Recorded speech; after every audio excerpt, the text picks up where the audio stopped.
How to set a photo as wallpaper on an Android phone. In this video, I'll show you how to set your favorite photo as wallpaper on your Android phone. Start by opening the Settings app on your device. Next, tap Wallpaper and Style, Wallpapers, or Home Screen and Lock Screen, depending on your phone model. Then, tap Wallpaper or Choose Wallpaper and select Gallery or Photos. Browse your gallery and choose the picture you'd like to use as your wallpaper. You can adjust the image by moving, zooming, or cropping it to fit your screen.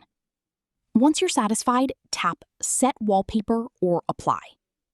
Finally, choose whether you'd like to set it as your home screen, lock screen, or both. That's it. You've successfully set a photo as a wallpaper on your Android phone.